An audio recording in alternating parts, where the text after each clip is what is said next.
Halo teman-teman, jadi kali ini kita mau coba nih, teman-teman kan banyak di rumah yang pada bingung nih ya, cara ganti media itu gimana cara ganti media khususnya untuk hoya-hoya yang yang kena penyakit teman-teman ya, atau kena jamur atau kena kutu putih ya, terutama kutu putih. Jadi teman-teman, ini kita punya contoh mungkin di rumah teman-teman tuh yang banyak itu hoya Opacta regalis ya teman-teman ya. Ini memang hoya ini agak susah teman-teman buat jauhin dia itu dari patogen atau penyakit teman-teman ya. Dia ini hampir di semua hoya regalis saya itu pasti ada kena penyakit walaupun dia sedikit gitu teman-teman ya. Jadi caranya supaya dia sehat terus ya kita harus ganti media dia secara berkala teman-teman. Kayak kira-kira kayak 3 bulan sekali lah gitu buat diganti medianya. Jadi ini contoh yang kita baru ganti media sekitar beberapa bulan yang lalu lah, sekitar ada 1 bulan 2 bulan ya. Iya. Jadi medianya masih sehat teman-teman ya. Ini, jadi dia akarnya juga udah sampai ke bawah. Ini masih sehat nih teman-teman nih. Ini kalau masih kayak gini berarti belum harus ganti media nih. Nah, lain sama yang ini mungkin ini udah lama ya kita nggak ganti media. Ini medianya itu pasti banyak kutunya teman-teman kayak gini nih. Teman-teman kan bisa lihat banyak kutunya, sama dia punya daunnya tuh kecil-kecil. Kita bisa indikasiin kalau daunnya tuh udah kecil-kecil gini nih. Kecil-kecil tuh jarang-jarang kan, beda kan sama yang ini. Yang ini daunnya tuh besar-besar, yang ini kecil-kecil daunnya. Itu karena dia nutrisinya itu kebanyakan diserap sama yang namanya si kutu putih ini. Walaupun kutu putih itu di alamnya hoya itu simbiosis sama yang namanya kutu putih ini teman-teman ya. Dia salah satu buat penyerbukan dia juga. Nah, jadi kalau udah begini teman-teman, ini kita dalam media keadaan basah teman-teman ya. Ini kalau basah ya, kalau kering itu beda lagi. Tadi udah dijelasin sama Mang Ahin ya kalau keringnya. Ini kalau basah. Teman-teman tinggal kalau pertama itu kalau teman-teman di rumah nggak mau belecetan gitu ya, pakai baskom di gini teman-teman di kocek-kocek gitu ya kan. Nah, ini ada beberapa tanaman nih. Teman-teman bisa lihat kutunya tuh. Putih gitu ya. Karena kutu itu dia punya kayak lapisan lilin gitu ya, makanya dia kepisah sama air gitu, kayak kayak dia air sama minyak gitu ya, pasti kan kepisah kan. Nah, udah begini, ini ada 4 tanaman teman-teman ternyata ya. Nah, ini harus disemprot lagi teman-teman. Jadi hoya yang udah kita bersihin di sini itu kita harus semprot lagi pakai kayak semprotan gini teman-teman ya.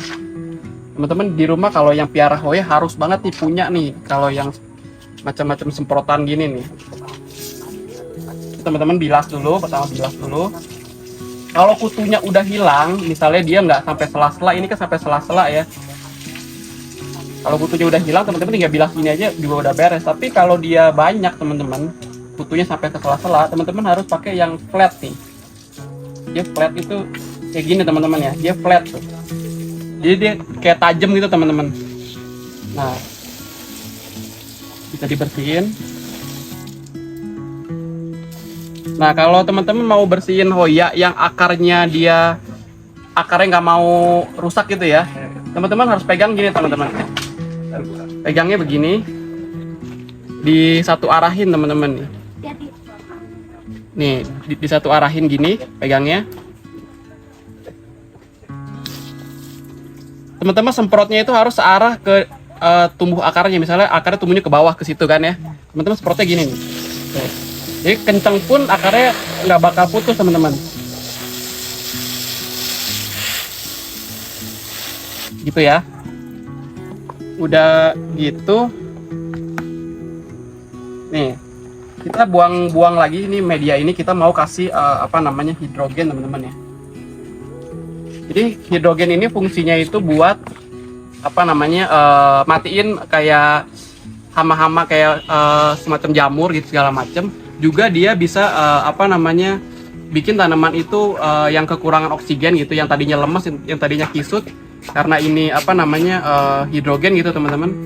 Dia ini bisa ngembaliin tanaman yang agak sedikit dehidrasi teman-teman. Jadi fungsinya karena tanaman itu nutrisinya diserap sama kutu gitu ya. Jadinya kita pakai ini nih. Nah, ini cukup 1 liter aja teman-teman, airnya cukup 1 liter aja. Ini kita kasih dua tutup botol ya. Ini tutupnya kecil teman-teman, jadi kita kasihnya 4 nih. Nah, ini tutupnya kecil banget ya.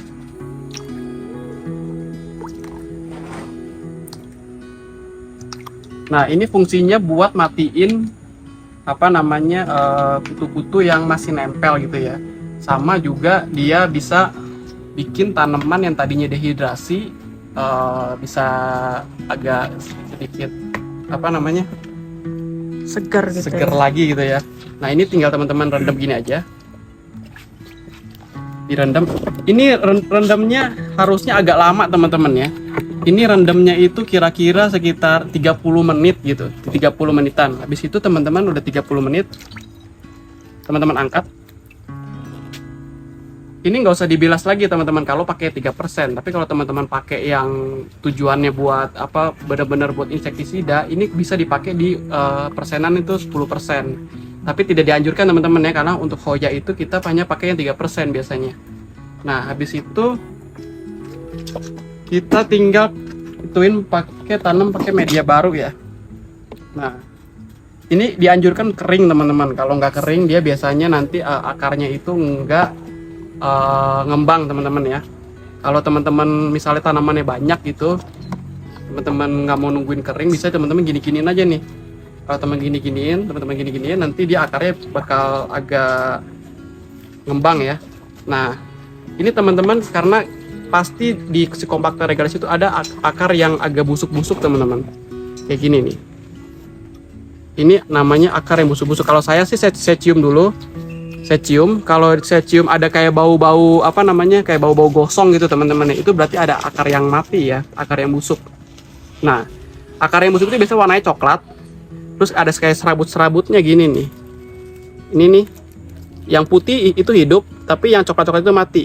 Itu teman-teman harus buang, teman-teman harus pilih-pilih satu-satu ya. Kalau teman-teman telaten gitu, dibuangin akar matinya. Nih, ini masuk akar mati ini. Kalau akar mati itu kalau dicabut gini langsung jadi serabut tuh.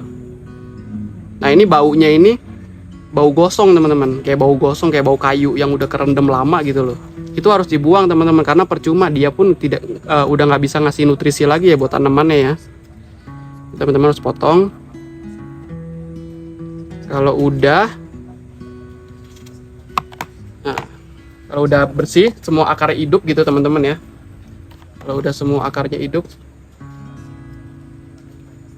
nih teman-teman tinggal tanam lagi nih. Cara tanamnya teman-teman pegang di atas gini, teman-teman. Pegang di atas gini tanamannya. Ini kita tambahin pakai media baru ya. Medianya juga harus kering teman-teman. Ini teman-teman taruh dulu bagian buat alasnya. Ini teman-teman taruh nih, akarnya seukuran apa, sepanjang apa akarnya, dipasin gitu, pas gini. Kalau bisa tempelin agak pojok karena ini regalis kan panjang teman-teman ya. Jadi supaya dia nggak jatuh nantinya. Teman-teman tinggal masukin dari pinggir-pinggirnya. Kalau buat yang ngisi akar ini, usahain medianya itu agak serbuk teman-teman, yang bukan serbuk sekali tapi kayak agak serbuk, jangan yang terlalu kasar sekali. Tapi kalau buat yang bottom, yang bawahan itu boleh dikasih yang agak kasar teman-teman ya. Ini teman-teman penuhin segini nih, penuhin. Udah penuh gini teman-teman ketok-ketok lagi.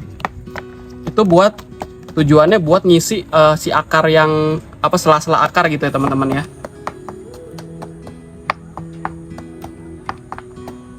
Nah, udah teman-teman kayak gini. Nah, ini teman-teman kalau alangkah baiknya teman-teman taruh di tempat teduh dulu, karena kalau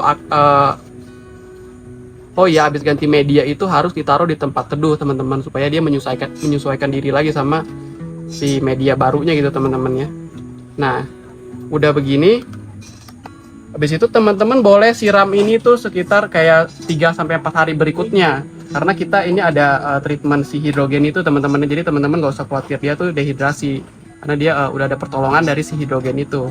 Nah, setelah 3 hari atau 4 hari teman-teman baru boleh taruh dia di tempat yang teman-teman biasa taruh ya, tempat-tempat yang terang teman-teman. Nah, jadi gitu teman-teman ya cara ganti Hoya Compacta regalis yang lagi kena penyakit. Terima kasih.